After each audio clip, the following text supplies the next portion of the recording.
আসসালামু আলাইকুম। দেখেন এটা একটা গাছ, এটা একটা ফল গাছ, বুঝতে পারতেছেন? এটা একটা ফল গাছ।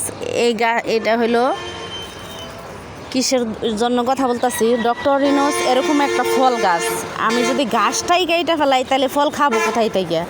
আপনারা কিন্তু বুঝতেছেন না। আপনারা হলে গাছটাই কাইটা ফেলাইতে চাইতেছেন, তাহলে ফলটা কোথায় থেকে খাবেন?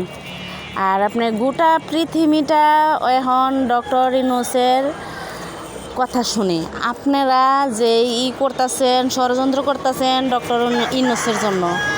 জানি না কারা কারা ষড়যন্ত্র করতেছেন, এটা কিন্তু ঠিক করতেছেন না। আপনারা যে এইগুলো করতেছেন, ডক্টর ইউনূস যদি মারা যা বা কিছু হয়, হারাইয়া যা, তাহলে বাংলাদেশ অন্য কোনো রাজ্য দখল করে নিব। আপনারা কি সেটা বুঝতেছেন? সেটা বুঝতেছেন না, কারণ সবার পিছনে সবাই লাগছেন এই বাংলাদেশটা, স্বাধীন বাংলাদেশটা হারানোর জন্য, বুঝছেন? এইগুলো করেন না, পরে পস্তাবেন। দাঁত থাকতে দাঁতের মর্ম বুঝে না, পরে পস্তাবেন।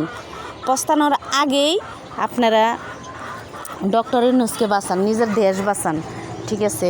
ডক্টর ইউনূস হলো বটগাছ আমাদের। এখন বাংলাদেশের পিতা, বাংলাদেশের বাবা মা ডক্টর ইউনূস। ডক্টর ইউনূসকে আমরা চাই, যেরকম সাদ্দামকে হারাইছি এরকম ডক্টর ইউনূসকে আমরা হারাইতে চাই না। আপনারা এই কাজগুলো করবেন না প্লিজ, পরে পস্তাবেন। পরে পস্তায় কোনো লাভ হবে না, কোনো লাভ হইব না, পরে কাঁদলেও লাভ হবে না, ঠিক আছে? আপনারা ভালো থাকেন, সুস্থ থাকেন। আর ডক্টর ইউনূসের জন্য সবাই দোয়া করেন, নামাজ পড়েন, সবাই ডক্টর ইউনূসের জন্য দোয়া করেন যেন উনি আমাদের মাঝে বেঁচে থাকে, সুস্থ থাকে। আল্লাহ হাফেজ, ঠিক আছে?